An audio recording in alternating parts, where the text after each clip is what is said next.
Hello, hello! Happy Easter! Today I want to redraw this drawing. So this is actually a drawing from 2019 and I'm really excited to redraw it actually because I really think I can improve it and make it better, so I'm very excited to do so. This is what it looks like. I actually still really like this, but there's definitely a lot of things that I can improve and do better now. I do want to keep the new version looking similar, but there's lots of things that I want to change as well, so we'll talk about that as we go along. Here's my new sketchbook. Got my little backing page in there, just so that nothing bleeds through. So I'll probably put up a picture on the screen for you to see the old version from 2019. I have the sketchbook next to me so that I can look at it. So I still really like the old drawing. I love the colour scheme. I think it's just the perfect, like, kind of pastel but kind of bright colour scheme. I think it works really well for Easter because we've got the pale blue and the bright yellow and then the pale pinks and all of the flowers, and I think it's very on theme for Easter. I also love the ideas behind the original drawing. I mean, it's pretty basic. It's kind of just an Easter themed character. There isn't really much to it. It's not like really profound or anything, but I do really like the simplicity of it and the fact that we've got a little character here with the little bunny ears and the basket and the eggs and the flowers. It's very springtime themed.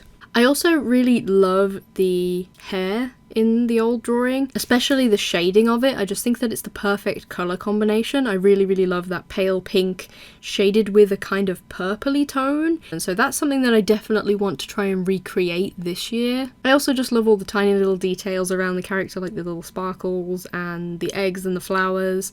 I think it works really well all together, but there's definitely a lot of things that I want to improve this year. So for this drawing I mostly focused on trying to make it a little bit more dynamic. I was really excited to take the character from the old drawing and just kind of make the illustration more interesting overall. I really tried to like fill the page and think about where I wanted the like Happy Easter text, because I think it was a bit of an afterthought in the old drawing. And I just tried to really make the character a bit more dynamic, put a lot more movement into her clothes and hair just to kind of make it look like she's moving, and I think that that makes it a lot more active and fun and just gives the character a lot more personality. I also this time decided to have just the one hand on the basket rather than both, and then she's got her other hand holding up a little egg, just to make it so that the arms are in a slightly different position from each other, and it makes it a little bit less stationary and just gives it, again, just a little bit more movement. And I'm excited to move on to the line art and the colouring. I am, dare I say, quite happy with this so far.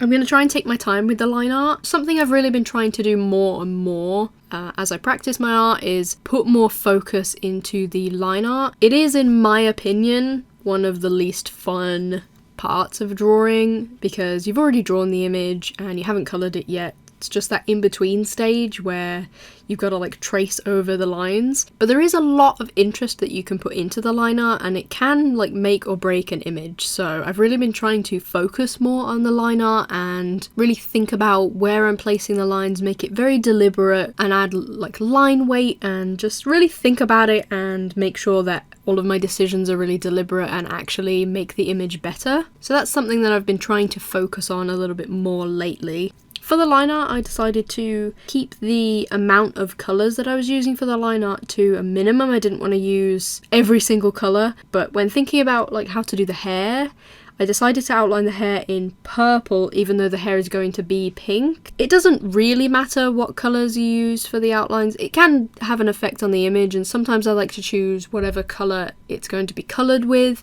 Sometimes I like to just stick to one colour for the whole thing. But I'm pretty happy with the choices that I ended up going with. I just hope that the hair overall doesn't look too purplish because of the outlines. I don't think it will. I think that it'll just look pink when I colour it. So for the skin, I'm going to do a combination of colours. I'm going to do these and a couple of Copic markers, maybe this one. We'll see as we go. So for the colours, I basically wanted to keep it the same as the old version. I really like that colour combination, and I really like the colours that I picked for the old drawing, so I wanted to keep it pretty similar. So I started with the skin. I used actually a different combination of markers for the skin this time around than I would normally for this skin tone, and I actually really like it.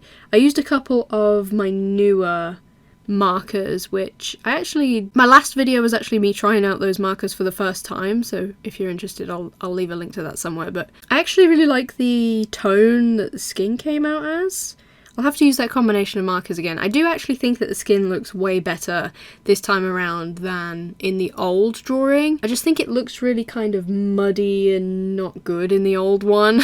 That is kind of the one thing that I think needed the most major improvement. So I'm really happy with it this time around. I kept the skin pretty pale just because that's how it is in the old drawing. I do try my best to colour a range of different skin tones where possible. I really wanted to keep the hair the same colours as last time because I really like in the old illustration, that's my favourite part about it, is the way that the hair is coloured, just with that like purple shading. I just think that combination of colours looks so pretty, so I really wanted to try and recreate that this year. I was a little bit worried about the line art, but then once I actually coloured the hair, I found that I really like the line art in purple more than in the old illustration where it's done kind of all in a dark colour.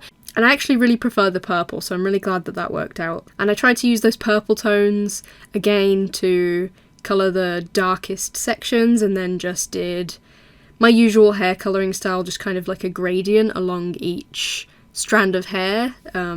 Obviously it's lightest where the light would be hitting it, so in areas that are like outwards I suppose, and then darker as you get into the character where more shadows would be cast, like where her neck is and stuff, there would be lots of shadow there, so that's where I did the darkest purples, and then I kind of gradiented it out. I don't know if that's a word, I sort of did a gradient out into the palest colour, so I used a couple of different pale pinks for the lighter colours and then purples for the darker colours, and I think it actually turned out really pretty. I'm really happy with the way it looks. One thing I am pretty disappointed about with this illustration, I've been disappointed with a lot of my illustrations recently because the line art just kind of bleeds. I don't know whether it's just the pens that I'm using or maybe the paper that I'm using, I'm honestly not sure which it is, but the line art has been just like getting like blown out. Is that the right term? I don't really know, but the line art kind of like, as soon as it gets wet with the marker,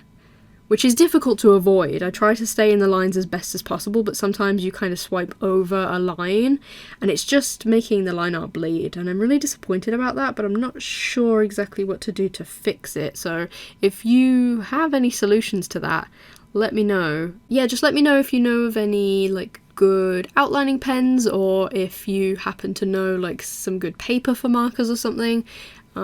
This paper is supposed to be good for markers. I don't know whether it's the paper or whether it's the pens, but yeah, I've just been a little bit disappointed recently with some of my illustrations because the line art ends up looking really like messy and blotchy by the end because of the way that it reacts with the marker on top of it. But that's the one major thing that I'm disappointed about with this one. Overall, I think it turned out really good. And then I kept the clothes the same colours pretty much as the old illustration, just did the blue for the top and the yellow for the skirt. I did use more of a range of yellows for the skirt than last time, just to give it that little bit of extra dimension. And then I just went over afterwards and did all the little details, like all the little flowers and the eggs, and just coloured them in whichever colours I felt like. Really, there wasn't really any rhyme or reason to it. I just picked a bunch of different pastel colours that I'd used over the illustration and went in and did some little patterns on the eggs. So here is the finished illustration. I actually really like how it turned out. I do think that it looks a little bit more dynamic than last time. So here is the version from 2019. Whoa, it looks so different now that they're actually next to each other. Wow. I didn't realise that it was that different, but now that they're right next to each other, it's